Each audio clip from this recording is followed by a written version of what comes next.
Hello everyone, my name is Moji. You're watching a Bitcoin Bubble news channel.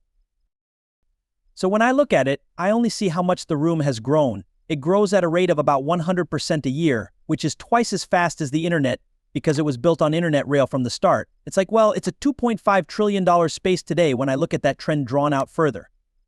By 2032, it will be 100 trillion. I think that's the most money that has ever been gathered in such a short amount of time. I'm such a fool that even if I'm off by 50%, it's still the same as the SP 500, adding 100 years worth of value in 8 years. It's a banana, so we can own this adoption layer in all these companies that sell block space. That's all there is to it. The best thing to do is to first try to catch that growth. Don't try to focus on just one thing in space. If you can do anything, grab $2.5 trillion to $100 trillion, and you'll be fine. A few weeks ago, Raoul talked about his investment plan and thoughts on adoption and your thoughts on how to make the crypto market more liquid. Bitcoin was worth $1.63 at the time of the conversation.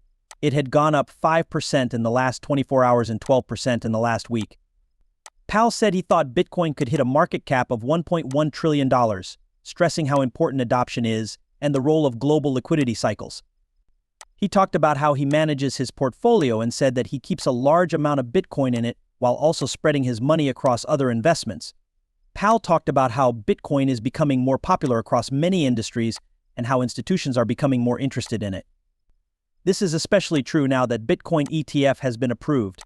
He said that this influx of big investors is very important for Bitcoin's continued growth and market stability. That is a great question. A lot of the time, I try to explain this to people. It doesn't matter what other people believe, that's not how you make money. When you take into account risk, you make money by having the asset that does the best. I've found that networks that are getting more popular do best in the middle to upper part of the curve. E-class cycle, slumber this cycle, and whoever it is, I don't know if it's Sui or Neo or someone else. We'll find out. That's the best chance we have to make money in that space. First, pay attention to that. That's the main idea behind don't fuck this up. You can make a lot of money by taking us from $2.5 trillion to $100 trillion. After that, I just get rid of as many people as I can. There aren't many people whose signals I'll ever listen to. There will be a lot of noise in your tweets, but I will always read them because I think they are interesting. There is a lot of noise to signal in most people.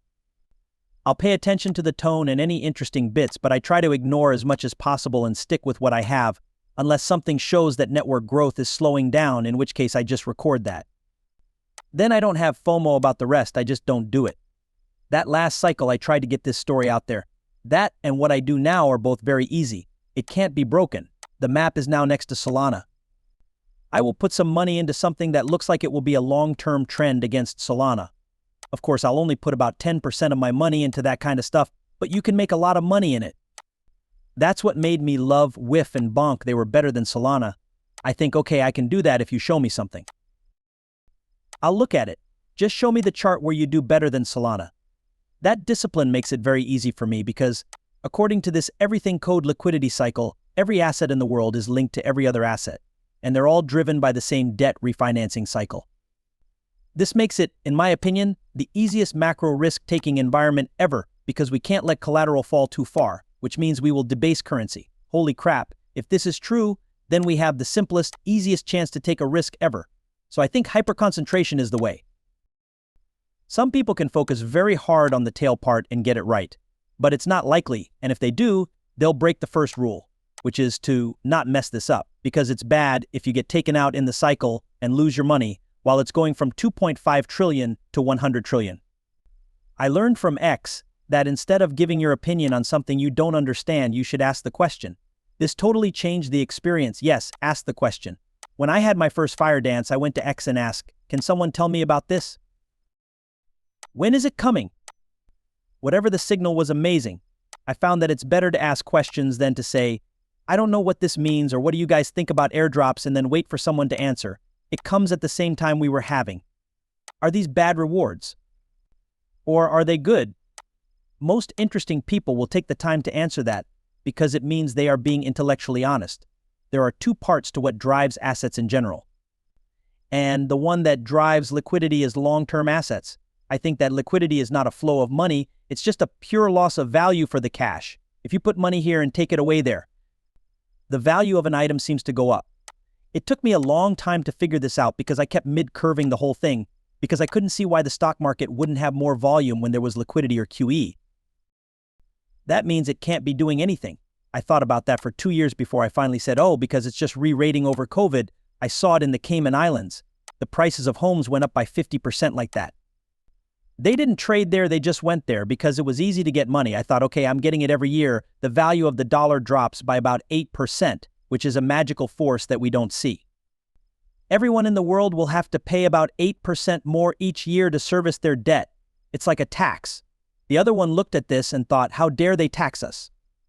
After that, you ask, how much would you pay for a put option that your stocks don't drop more than 30%, your home prices are safe, and the world economy is safe? Would you pay 8% a year for that put option? Yes. The price is probably not way too high.